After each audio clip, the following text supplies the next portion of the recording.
Hello friends, IAS PCS science में आपका बहुत बहुत वेलकम है।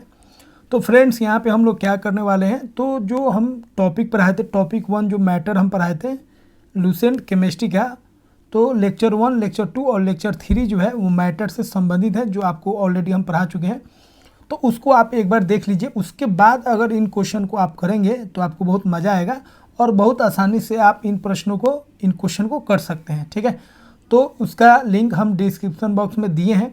उन लेक्चर को पहले देख ले और मैटर के बारे में, केमिकल चेंज क्या होता है, फिजिकल चेंज क्या होता है, उसको अच्छा से समझ ले। फिर इस क्वेश्चन को करेंगे तो बहुत ही आसानी से आप इसको कर सकेंगे। ठीक है, ये सभी क्वेश्चन प्रीवियस ईयर अलग अलग एग्जामों में पूछे गए, वही सब सारे क्वेश्चन यहाँ पे दिए हैं। तो चलिए हम लोग स्टार्ट करते हैं। पहला जो क्वेश्चन है वह है, which of the following is an example of chemical change?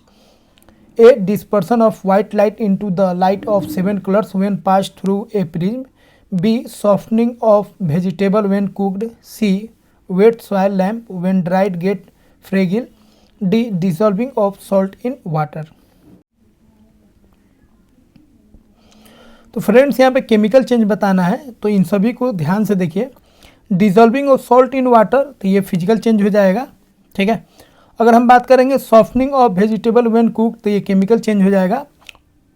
Wait soil lamp when dried, जब सॉइल लैम्प जो है ड्राइड होगा, सूखेगा, तो ये भी फिजिकल चेंज हो जाएगा।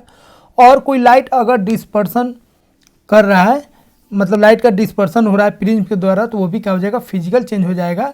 तो यहाँ पे केमिकल चेंज कौन हो जाएगा, softening of vegetable when cooked. मतलब किसी भी चीज़ का पकना आपको बता चुके हैं, वो क्या होता है, केमिकल चेंज होता है। तो बी ऑप्शन सही हो जाएगा। तो फिर से मैं कह दूँ, उनको पहले देख लीजिए, लेक्चर 1, लेक्चर 2, लेक्चर 3 को आप देख लीजिए, फिर इन क्वेश्चन को आप कीजिएगा तो वो आपसे बनेगा और अधिक समझ में आपको आएगा। अगला क्वेश्चन है, what form of energy is produced in the decomposition of water? A, light, B, heat, C, sound, D, acid. तो यहाँ पे सही आंसर हो जाएगा बी, हीट। तो जब डिकम्पोजिशन होता है वाटर का, ठीक है, तो उसमें से कौन एनर्जी निकलता है, हीट एनर्जी निकलता है।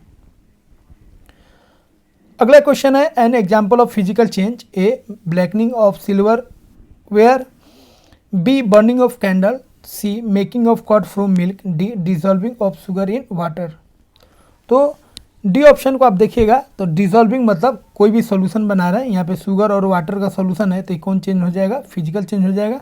बाकी कर्ड का बनना मिल्क से, ये क्या हो जाएगा, आपका केमिकल चेंज हो जाएगा। कैंडल का जलना केमिकल चेंज हो जाएगा। और सिल्वर का ब्लैक होना, ये भी आपका क्या है, रोस्टिंग है, तो ये भी क्या हो जाएगा, केमिकल चेंज हो जाएगा। ठीक है, अगला क्वेश्चन है, change of water into the vapour is called? A, natural, B, physical, C, chemical, D, biological. तो किसी भी स्टेट का बदलना, एक स्टेट से दूसरे स्टेट में अगर कोई मैटर सब्सटेंस बदलता है, तो उस प्रोसेस को हम लोग क्या बोलते हैं, फिजिकल प्रोसेस, फिजिकल चेंज। अगला क्वेश्चन है, pasteurisation is a process by which? A, milk is preserved at a very low temperature for 24 hours, B, milk is heated for 8 hours, C, first milk is heated up to a longer time and then cooled suddenly within a specific time, D, none of the above. तो यहाँ पे सही answer हो जाएगा सी। ठीक है, तो option C सही है। पास्चुराइजेशन क्या होता है, पास्चुराइजेशन एक प्रोसेस होता है जिसमें हम लोग दूध को क्या करते हैं, लंबे समय तक सही रखने के लिए, ख़राब ना हो उसके लिए हम लोग दूध को क्या करते हैं, बहुत देर तक गर्म करते हैं और उसको अचानक उसको ठंडा कर लेते हैं। तो उसके लिए अलग अलग टेम्परेचर होता है। अगला क्वेश्चन है, pasteurisation is related to A, sterilisation of milk, B, dehydration of milk, C, fermentation of milk, D, distillation of milk. तो यहाँ पे सही आंसर हो जाएगा ए, स्टेरिलाइजेशन ऑफ मिल्क। तो पास्चुराइजेशन जो होता है वो मिल्क को हम लोग क्या करते हैं, स्टेरिलाइज कर देते हैं ताकि वह मिल्क जो है लंबे समय तक सही रहे, खराब नहीं हो। अगला क्वेश्चन है, which of the following statement is not true? A, boiling point of any water solution is higher than pure water, B, addition of solute to a solution increases its water potential, C, water vapour pressure of any solution is lower than vapor pressure of pure water, D, when a solution is separated with the help of semi permeable membrane then water flow can be stop by giving pressure to the solution. तो first option को देखिए, कह रहा है boiling point of any water solution is higher than pure water. तो pure water से अधिक boiling point होता है किसका, वाटर के सॉल्यूशन का। तो सही बात है, क्योंकि सॉल्यूशन का मतलब हो गया इम्प्योरिटीज को ऐड करना या किसी भी चीज़ को ऐड करना। तो सॉल्यूशन का जो बॉइलिंग पॉइंट होगा वह वाटर से क्या होगा, अधिक होगा। ठीक है, तो ये ऑप्शन सही है। बी को देखिए, addition of solute to a solution increases its water potential. अगर किसी सॉल्यूट को किसी सॉल्यूशन में डालते हैं तो उसका वाटर पोटेंशियल, ठीक है, बढ़ा देता है। तो ये पॉइंट क्या हो जाएगा, गलत हो जाएगा। अगला है water vapour pressure of any solution is lower than vapour pressure of pure water. तो वाटर का जो प्रेशर होता है, ठीक है, वह सॉल्यूशन के वेपर प्रेशर से अधिक होता है। तो सही बात है। अगला है when A solution is separated with the help of semi permeable membrane. जब हम सॉल्यूशन को सेमी परमिएबल मेम्ब्रेन से सेपरेट करते हैं तो वाटर जो फ्लो होता है उसको हम लोग एक्स्ट्रा प्रेशर देके रोक सकते हैं। तो सही बात है। मान लीजिए इधर से सॉल्यूशन फ्लो कर रहा है तो इधर अगर हम लोग प्रेशर देंगे तो ये क्या होगा, रुक जाएगा, और इसी को हम लोग क्या बोलेंगे, रिवर्स ऑस्मोसिस। अगला क्वेश्चन है because of impurities the boiling point of a liquid, A increases, B decreases, C remains constant, D they are not related. तो सही आंसर हो जाएगा ए इंक्रीजेज। अगर इम्प्योरिटीज को आप मिलाते हैं किसी भी लिक्विड में तो उसका बॉइलिंग पॉइंट क्या होता है, बढ़ जाता है। अगला क्वेश्चन है why does water boil at a temperature below 100 degree Celsius at higher altitude. A the atmospheric pressure decreases and hence boiling point is lower, B the gravitational attraction is less, C because of heavy winds in mountains, D none of the above is correct. तो यहाँ पे सही answer हो जाएगा ए। तो जैसे ही हम ऊंचाई पे जाते हैं वहाँ पे प्रेशर क्या होता है, कम हो जाता है, एटमॉस्फेरिक प्रेशर कम हो जाता है, और प्रेशर में कमी होने के कारण जो बॉइलिंग पॉइंट होता है वो कम होता है। ठीक है, तो ये ऑप्शन क्या हो जाएगा, आपका सही हो जाएगा। अगला क्वेश्चन है which type of colloidal system is expressed in the fog. A liquid in a gas, B gas in a liquid, C solid in a gas, D liquid in liquid.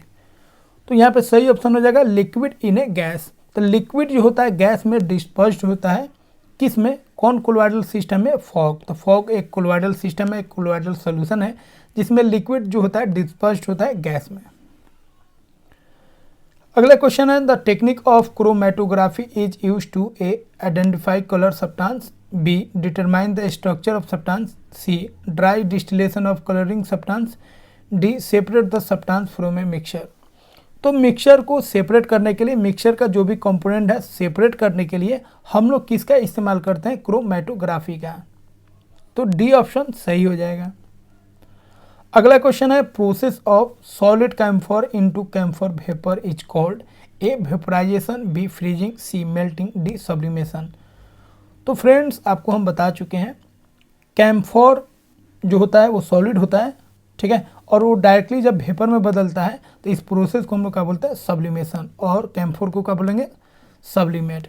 तो कैम्फर हो गया, iodine हो गया, या ammonium chloride हो गया, ठीक है, या नेफ्थलीन हो गया, ये सब जितना भी सब्सटेंस आप देख रहे हैं इस सब को हम लोग बोलेंगे सब्लिमेट, क्योंकि ये डायरेक्टली चेंज हो जाता है वेपर में बिना लिक्विड में बदले हुए। तो ये सॉलिड फॉर्म में रहता है और डायरेक्टली चेंज हो जाता है किसमें, गैस में, मतलब वेपर में। और जो सॉलिड गैस में डायरेक्टली चेंज हो जाए उसको हम लोग क्या बोलते हैं, सब्लिमेट, और इस प्रोसेस को क्या बोलते हैं, सब्लिमेशन। अगला क्वेश्चन है example of corrosion is, A black coating on silver, B green coating on copper, C brown coating on iron, D above 3। तो सिल्वर का ब्लैक होना, कॉपर का ग्रीन कोटिंग होना और आयरन का ब्राउन कोटिंग होना, ये सभी जो है कोरोजन का एग्जाम्पल है, सभी रिएक्शन है, ठीक है, कोरोजन है, इसीलिए तीनों ऑप्शन क्या होगा, सही हो जाएगा, डी ऑप्शन सही हो जाएगा। अगला क्वेश्चन है which of the following is are the examples of chemical change. One है crystallization of sodium chloride, two melting of ice, three souring of milk. Select the correct answer using the code given below. तो देखिए milk का खट्टा होना, souring of milk chemical change है। Melting of ice, ice का पिघलना, ये physical change है। क्रिस्टल बनना, सोडियम क्लोराइड का क्रिस्टलाइजेशन करना, ठीक है, सोडियम क्लोराइड का, तो ये भी आपका क्या हो जाएगा, ये भी आपका फिजिकल चेंज हो जाएगा, ठीक है। तो यहाँ पे ओनली 3 जो है मतलब बी ऑप्शन सही है, सावरिंग ऑफ मिल्क जो है वो केमिकल चेंज है। अगला क्वेश्चन है, a chemical reaction become faster at a higher temperature, ठीक है, उसका रीजन है at higher temperature molecular motion becomes more rapid. तो यहाँ पे ए ऑप्शन सही हो जाएगा, both A and R are true and R is the correct explanation of A.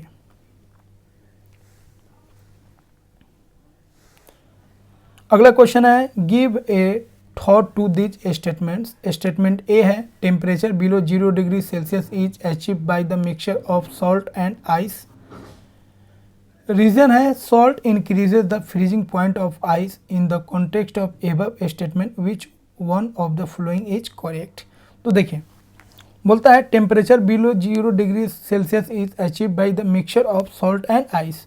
Ice का टेम्परेचर कितना होता है 0 डिग्री सेल्सियस, लेकिन जैसे ही आइस में हम सॉल्ट को मिला देंगे तो इसका मेल्टिंग पॉइंट क्या हो जाएगा, कम हो जाएगा, मतलब माइनस में चल जाएगा, ठीक है। इसका मतलब मेल्टिंग पॉइंट डिक्रीज हो जाएगा जब हम सॉल्ट को मिलाएंगे आइस में, तो सही बात है। अब यह बोल रहा है salt increases the freezing point, तो ये बात गलत है। सॉल्ट क्या कर रहा है यहाँ पे, फ्रीजिंग पॉइंट को डिक्रीज कर रहा है, इंक्रीज नहीं कर रहा है। तो इस तरह सी ऑप्शन सही हो जाएगा। ए जो है सही है लेकिन उसका एक्सप्लेनेशन जो है वो सही नहीं है। तो डियर फ्रेंड्स, यहाँ पे हम लोग 16 क्वेश्चन को कर चुके हैं कंप्लीट, जो मैटर से संबंधित है, मतलब लेक्चर 1, लेक्चर 2 और लेक्चर 3 जो पढ़ाए हैं उसी से रिलेटेड ये क्वेश्चन है। इन क्वेश्चन को आप कर चुके हैं और ये सभी अलग अलग एग्जामों में पूछे गए, बहुत ही महत्वपूर्ण क्वेश्चन है। तो मिलते हैं दोस्तों अगले टॉपिक में। अगर आप इस चैनल पे नए हैं तो इसे सब्सक्राइब कर लीजिए और वीडियो अगर आपको अच्छा लगा तो इसे लाइक कीजिए।